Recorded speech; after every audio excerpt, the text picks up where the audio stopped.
So I recently learned something really depressing about YouTube. I learned that the vast majority of content creators see nothing wrong with making content based solely on what they think will get them views and not based on what they're interested in or passionate about. Now, call me naive. Maybe you're thinking, of course they do, Cosmic Nebula. Are you stupid? But this information really shocked me.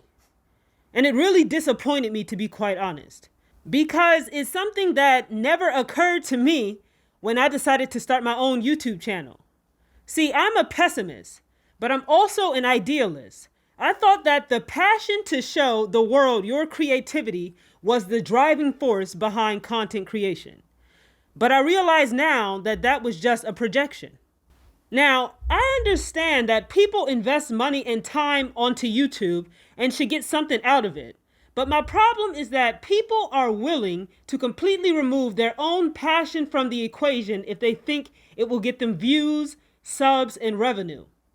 Recently, I heard a YouTuber say, you know it's quality content because it gets views. And the content he was talking about was low effort content. And I'm not trying to be a hater. The content objectively did not require much creativity or effort to make. McDonald's sells millions of hamburgers every year. The Big Mac is more popular than broccoli. However, McDonald's will never be quality food. Recently, I was watching a channel that gives advice to new content creators on YouTube.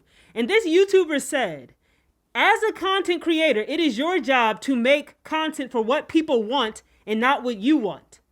And that really pissed me off.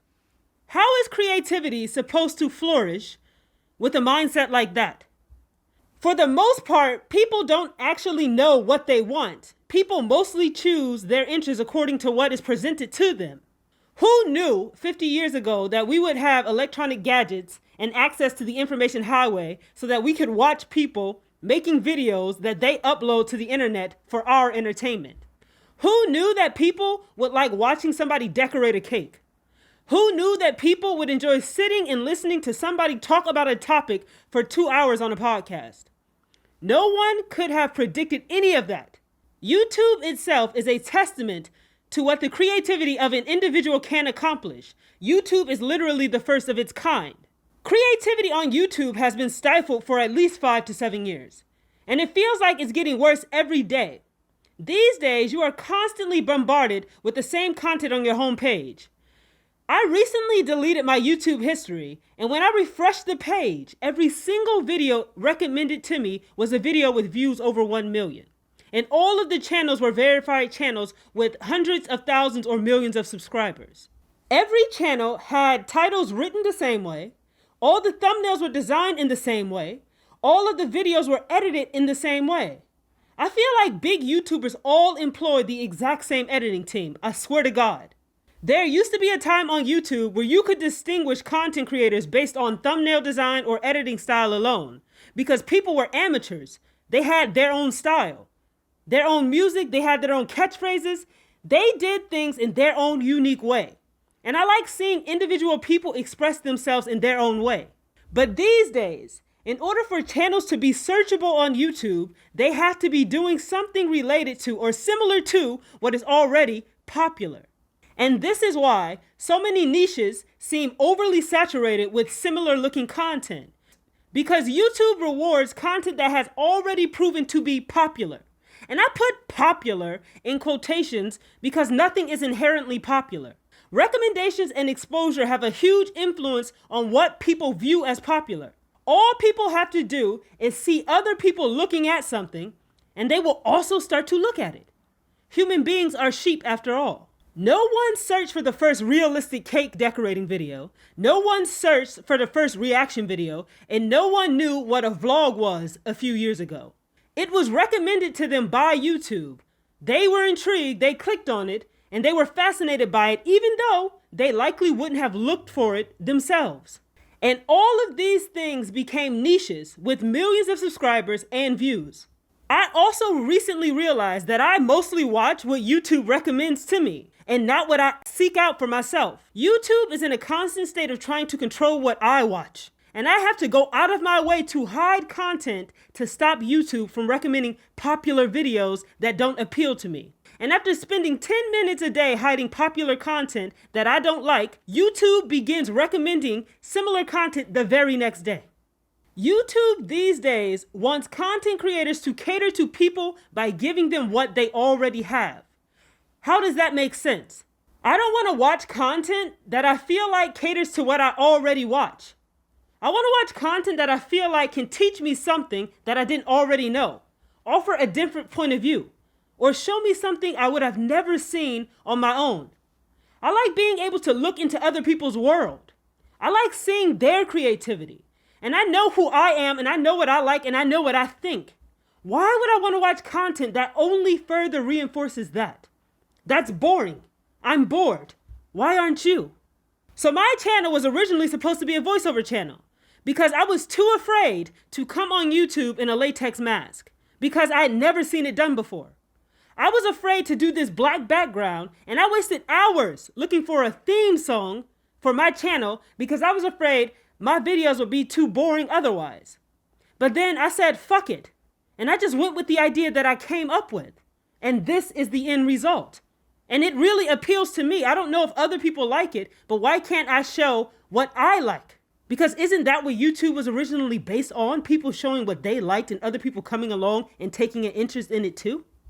And whether or not I like a channel, I do thoroughly enjoy being exposed to a variety that YouTube has to offer. I recently subscribed to this YouTube channel, so I found out about it on a subreddit.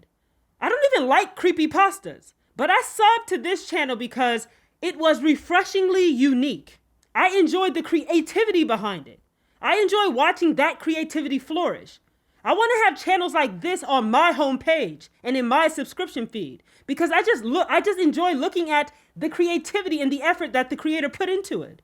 And as you can see, this channel doesn't have many subscribers, despite being an extremely one-of-a-kind and unique channel in a fairly popular niche. Remember when YouTubers used to be passionate about the content that they made? You could feel that they enjoyed what they created. Because YouTube used to be a collection of people uploading primarily what they liked and wanted to share with other people. And other people would come along and watch them enjoying it. And it was a mutually enjoyable experience. And everybody was authentic because nobody was being paid. People spent time editing and recording videos simply because they had a passion to create it. I come to YouTube to take a break from traditional media.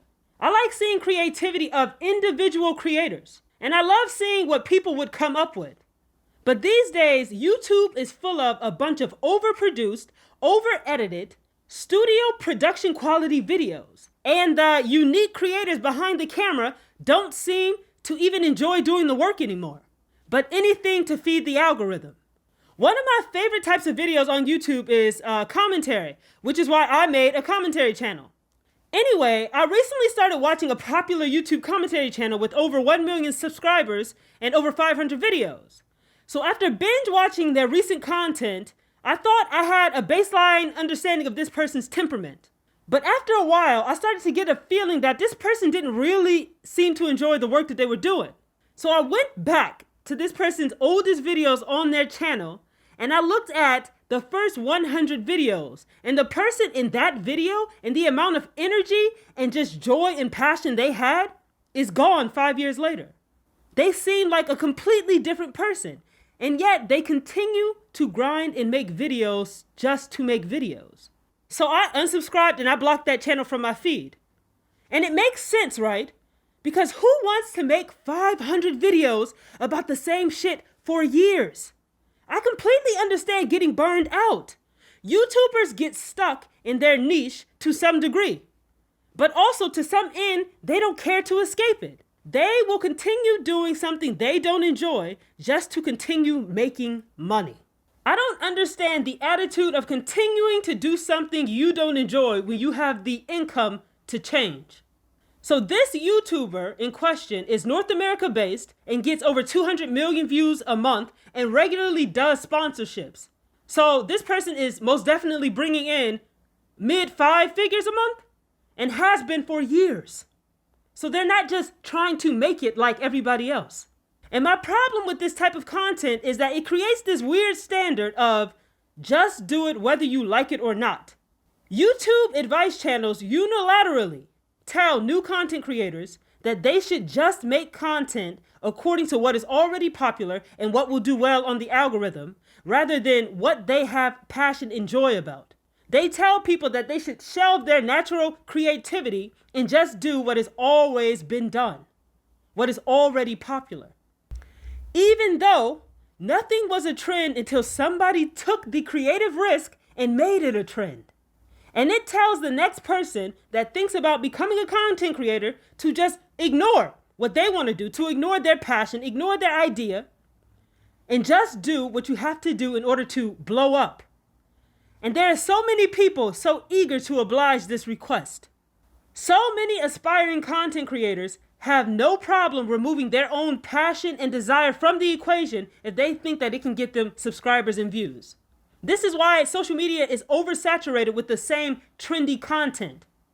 People who have truly unique ideas don't bother creating channels or creating content because they get the message from everything around them that even if you try, it's a waste of time because nobody will like it.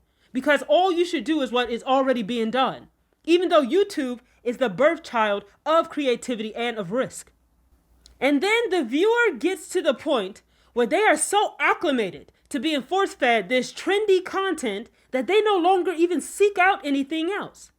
Everybody thinks if it's being watched by millions of people, then it must be good.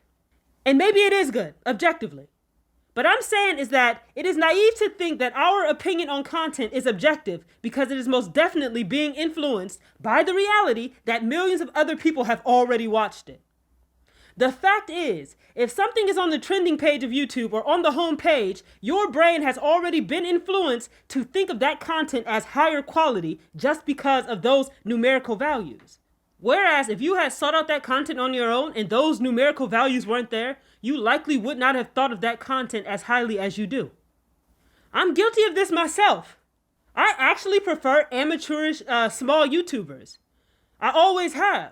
But these last few months, in preparation for creating my own YouTube channel, I started to watch more mainstream content, and I allowed myself to be sucked in by it.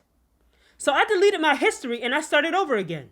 And I'm taking the steps of going back to focusing on small content creators because it just appeals to me. And let me say, YouTube makes it really difficult to find smaller channels. And that is a testament to the fact that YouTube most definitely creates what you are allowed to see. YouTube wants you to view certain content and they want to discourage you from viewing other content. And I allowed myself to be sucked in by it. So I deleted my history and I started over again. And I'm taking the steps to going back to watching small YouTubers exclusively. Because I feel like those YouTubers are not only creative, but more authentic. Nobody takes risks on YouTube anymore with content. Popular content is all contrived, carefully planned out and staged while pretending to be organic. It has a very, we came up with this in a conference room using data type of feel to it. It feels like everybody is following safe business practices. So I mentioned this to somebody on a YouTube related subreddit, and the person responded and they said, the reason was because you have to think of YouTube as a storefront business. When you own a traditional business, you have to sell a product that people want to buy. Except YouTube isn't a brick and mortar store. The two cannot be compared. You don't sign leases, you don't take out massive loans, and you don't risk your entire financial future to be on YouTube. The barrier to entry is literally a Gmail account and a cell phone that takes video and audio. Boom! You're a YouTuber. So it stands to reason that if you're going to take a risk anywhere, YouTube is the perfect place. A store has to sell physical products that must have practical use. Nobody is buying a hammer to flip a grilled cheese. Social media is about selling a concept. And because concept is not a tangible thing, it is heavily malleable. Which means there will forever be room for more concepts. But so many content creators choose to fall in line with what is already being done because we are constantly told that that is what we should be doing. Popular YouTubers are so afraid these days. They are afraid of branching out or trying something new because they are afraid of upsetting the viewer or the algorithm and potentially losing out on income. And while I understand that you have to make a living, a lot of the channels that I'm talking about are channels that take home 5 and 6 figures per month. YouTuber income is not a secret anymore. Spend 1 hour learning about how much sponsorships and AdSense revenue generates, and you can guesstimate how much a big YouTube channel earns per month. And let's be clear, when I say the word YouTuber, I'm talking about channels in the top 10 and 20%. Because at this point, the term YouTuber has taken on the connotation to mean semi-successful channel. Let's all stop pretending like we don't know that. Cosmic Nebula is not a YouTuber. I have 15 whole subscribers. I simply upload content to YouTube. There's a difference. Popular channels on YouTube take home good money. We all know that. A lot of these people could retire tomorrow and never work another day in their lives. So then logic dictates that these channels have more leeway to take risks with the content that they make. But the majority of them simply choose not to. And it's causing some sort of stagnation on YouTube. I recently watched a video where a YouTuber showed how popular YouTube channels generally take ideas from other popular YouTube channels. And they will use the exact same concept and even a similar thumbnail, but with a slightly different video. And this YouTuber showed examples of this across multiple niches in multiple videos. And this YouTuber was advocating that anybody who is interested in starting a YouTube channel in 2022 should just copy what other people are doing because it works. And then that is when I realized that's why bigger channels in the same niche literally all look exactly the same. You hear people complain all the time how YouTubers are sellouts, but people won't stop consuming the content. These are the same people who complain about the Kardashians, but then nobody owns up to being the reason why the Kardashians are relevant. In conclusion, I miss the creativity and authenticity that the lack of monetization inspired on YouTube. All of the content that we see on YouTube today, nobody could have ever predicted would be popular one day. It's literally somebody's brainchild. Some chucklehead took a creative risk and they spawned whole $1 million industries on social media. But something that was once created to be a non-traditional medium is becoming the very thing it was designed to escape. And I think that that is really unfortunate.